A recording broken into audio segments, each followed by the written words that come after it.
દિવાળી પર લોકો બધા પોતપોતાના ઘરને લાઇટથી અને અલગ અલગ રીતે ડેકોર કરતા હોય, પણ આજે આપણા જે પ્રોજેક્ટર છે એમનાથી ડેકોરેશન કરીશું.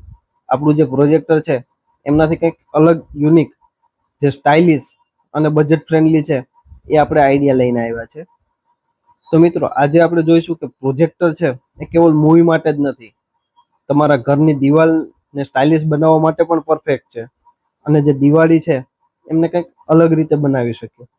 પ્રોજેક્ટરની મદદથી આપણી જે દિવાલ છે એમની ઉપર એનિમેટેડ રંગોળી છે, દીવા છે, લાઇટ છે, આવી બધી અલગ અલગ પ્રકારની પેટર્ન કરી અને જે લાઇટિંગ છે આવું બધું પણ ચલાવી શકીએ અને કંઈક 3D દેખાડી શકીએ, જે યુટ્યુબ પર લાઈવ મળી જાય છે. આપણે સીધું એમને ડાયરેક્ટ પ્લગ એન્ડ પ્લે કરી શકીએ.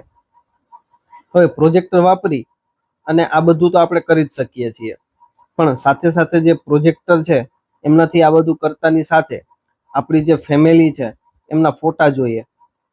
રિલેટિવ ઘરે આવ્યા હોય તો એમની સાથે બેસી અને ફેમિલીની જે જૂની યાદો છે એ જોવાય અને તાજા કરીએ.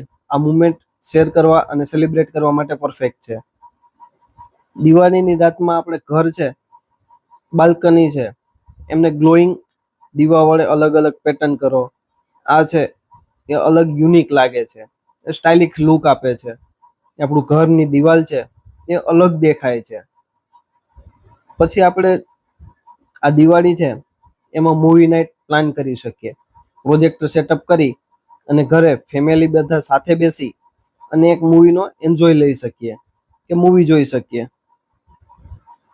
દિવાળીમાં લાઇટ તો બધા લાવે છે, પણ પ્રોજેક્ટર સાથે સ્માર્ટ લાઇટ લાવો. પ્રોજેક્ટર સાથે આ યુનિક આઈડિયા અપનાવી અને આપણી દિવાળી છે એમને અલગ રીતે સેલિબ્રેટ કરીએ અને એન્જોય કરીએ. Happy Diwali to all of you.